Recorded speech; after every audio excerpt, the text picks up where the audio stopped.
নবী করিম সাল্লাল্লাহু আলাইহি ওয়াসাল্লাম হযরত আনাস রাদিয়াল্লাহু তাআলা আনহুকে বলছেন, আনাস, জীবনের শুরু থেকে শেষ পর্যন্ত, সকাল থেকে সন্ধ্যা পর্যন্ত কাউকে ঘৃণা না করা। নবীজি বলছেন, যালিকা মিন সুন্নতি, এটি হচ্ছে আমার সুন্নত। কিন্তু আমরা কয়জন সেই সুন্নত পালন করছি, কয়জন আমল করছি? একবার এক বিধর্মী মারা গেছে, তার লাশটা বহন করে যখন নিয়ে যাচ্ছে, নবীজি তার সম্মানে দাঁড়িয়ে গেলেন এবং নবীজি কান্না শুরু করে দিলেন।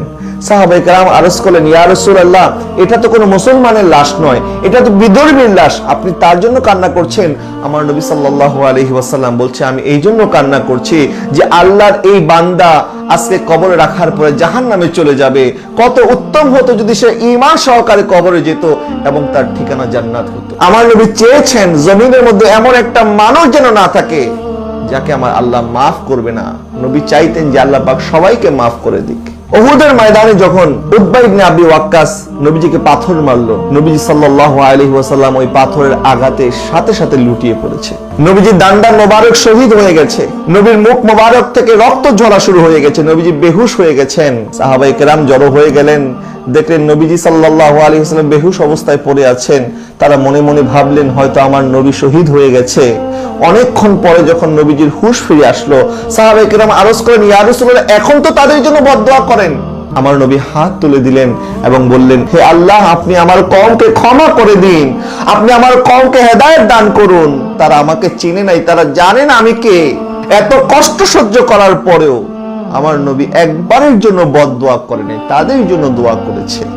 আর আজকে আমরা মুসলমান হয়ে মুসলমানকে কষ্ট দিচ্ছি, মুসলমান হয়ে মুসলমানের উপকারের জন্য আমরা আসছি না, এগিয়ে আসছি না। আমাদের আশেপাশে কত মানুষ কত বিপদগ্রস্ত অবস্থায় আছে, কিন্তু আমরা কি আমার নবীর সেই আদর্শ বাস্তবায়ন করতে পারছি? একবার মক্কাতুল মুকাররমায় এক ঘরে এক মহিলার কাপড় ছিঁড়ে গেছে। ওই মহিলা বিধবা ছিল, তার ছোট বাচ্চা ছিল, তার কাছে কোনো কাপড় ছিল না পরার মতো। তখন সেই বাচ্চা মারি কষ্ট সহ্য করতে না পেরে মাকে বলছে, মা, আমি আমার চাচার কাছে যাই, চাচার কাছ থেকে তোমার জন্য কিছু কাপড় চেয়ে নিয়ে আসি।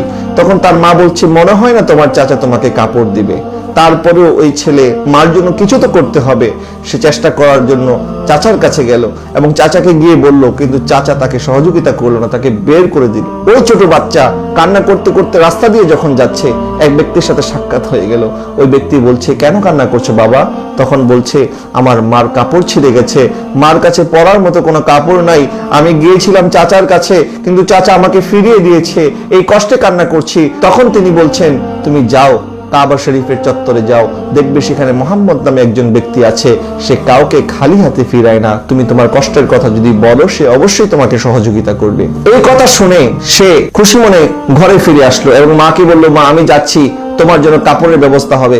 মা জানতে ছিল কার কাছে যাচ্ছ। তখন সে বলল, মুহাম্মদ নামে একজন ব্যক্তি আছে, যিনি নতুন দিন প্রচার করছে। তখন মা বলছে, না না না, তার কাছে যাওয়া যাবে না, তার কাছে গেলে হয়তো সে তোমার কাছ থেকে তোমার দিন ছিনিয়ে নেবে, আমাদের বাপ দাদার ধর্ম ছেড়ে দিতে হবে, তার কাছে যাওয়া যাবে না। বলে যে, মা, তুমি কোনো চিন্তা করো না, আমি আমার বাপ দাদার ধর্ম ছাড়বো না। তখন সে কাবা শরীফের সামনে গিয়ে নবীজিকে দেখে বলছে, আমি কিন্তু আপনার দিন গ্রহণ করব না, আমি অন্য একটি কাজে আপনার কাছে এসেছি। নবীজি হেসে দিলেন। নবীজি বলছেন, বলো তোমার কি কাজ, কি করতে পারি তোমার জন্য? সে বলছে, আমার মার পরার জন্য ভালো কোনো কাপড় নাই, আমার মার যে কাপড় আছে সেটাও ছিঁড়ে গেছে, একটা কাপড়ের জন্য আপনার কাছে এসেছি।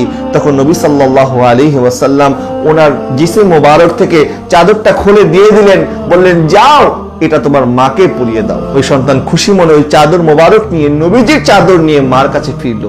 মাকে যখন ওই চাদর মোবারক পরালো, নবীজি সাল্লাল্লাহু আলাইহি ওয়াসাল্লামের চাদর মোবারক পরে ধন্য হয়ে গেল ওই মা এবং বলছে, তুমি কি ওই ব্যক্তির দিন গ্রহণ করে ফেলেছো? বলে, না না মা, আমি তো তার দিন গ্রহণ করি নাই, বরং আমি তাকে আগেই বলে দিয়েছি, আমি কিন্তু তোমার দিন গ্রহণ করব না। তখন মা বলছে, বাবা, এই লোকের দিন তো গ্রহণ করা দরকার, যে আমাদের জন্য এত সদয় হয়েছে, এত দয়া করেছে। নবীজি সাল্লাল্লাহু আলাইহি ওয়াসাল্লাম ছিলেন রউফ এবং রহিম। আমার নবী সাল্লাল্লাহু আলাইহি ওয়াসাল্লাম যখন রাস্তা দিয়ে হাঁটছেন, আপনারা সেই বুড়ির ঘটনা জানেন। এক বুড়িকে দেখলো, তার যত সামান আছে একত্রিত করে বসে আছে। নবীকে দেখার পরে বলছে, এই যুবক, তুমি কি আমাকে একটু সহযোগিতা করতে পারবে? বলে, হ্যাঁ অবশ্যই, কি করতে হবে বলেন? বলে, এই বস্তাটা আমার মাথায় তুলে দাও। নবীজি যখন ওই বস্তাটা আলগি দিল, দেখলো ওই বস্তাটা অনেক ভারী ছিল।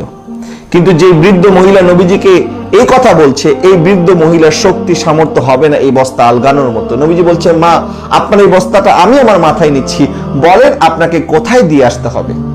তখন সে বলছে, এটা তো অনেক ভালো হয়, চলো তাহলে। নবী সাল্লাল্লাহু আলাইহি ওয়াসাল্লাম ওই বুড়িকে নিয়ে হাঁটতে লাগলো। হাঁটতে হাঁটতে কথা শুরু হয়ে গেল। নবী জিজ্ঞেস করছেন, আপনি কেন মক্কা শহর ছেড়ে চলে যাচ্ছেন? তখন ওই বৃদ্ধ মহিলা বলছে, এই শহরে নাকি একজন জাদুকর এসেছে, এই জাদুকর নাকি মানুষকে যখন জাদু করে তখন সে তার দিন ধর্মকে ছিনিয়ে নেয়।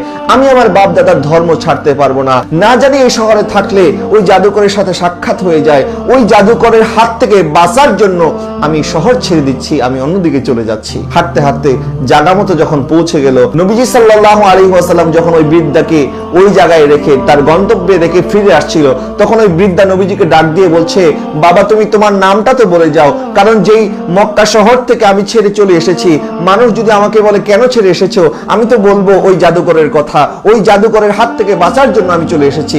কিন্তু আমি তোমার কথাও বলতে চাই যে ওই মক্কার মধ্যেও এমন একজন ভালো যুবক আছে যে আমাকে সহযোগিতা করেছে, তোমার নামটা আমাকে বলে যাও, আমি যেন তোমার নাম মানুষকে বলতে পারি। নবী রাহমাতুল্লাহ আলামিন বলছে, মা আপনি যে জাদুকরের ভয়ে আপন শহর ছেড়ে দিয়েছেন, আমি সেই জাদুকর। ওই বৃদ্ধা কেঁপে উঠলো, বলছে, তুমি মুহাম্মদ সাল্লাল্লাহু আলাইহি ওয়াসাল্লাম। বলে, তোমার জাদু তো আমাকে গ্রাস করে ফেলেছে, আমাকেও কালেমা পড়ে মুসলমান করে নাও, আমাকে তোমার উম্মতের শামিল করে ফেলো। নবী রাহমাতুল্লাহ আলামিন এইভাবে উম্মতকে ভালোবেসেছে, এইভাবে মানুষকে ভালোবেসেছে, এই ভালোবাসার দরস নবী আমাদেরকে দিয়েছে। কিরকম করে বান্দাকে ভালোবাসতে হবে, মানুষকে ভালোবাসতে হবে। কাউকে সহযোগিতা করার আগে আমরা চিন্তা করি সে আমার দলের কিনা, সে আমার ভক্ত কিনা, সে আমার নিজের লোক কিনা। কিন্তু নবী রাহমাতুল্লাহ আলামিন মানুষকে যখন ভালোবাসতেন, মানুষকে সহযোগিতা করতেন, নবীজি এতিম ছিলেন, এতিমের সাহারা ছিলেন, নবী বিধবাদের সহায় ছিলেন, নবী অসহায়দের সহায় ছিলেন, নবী গরিবদের সহায় ছিলেন।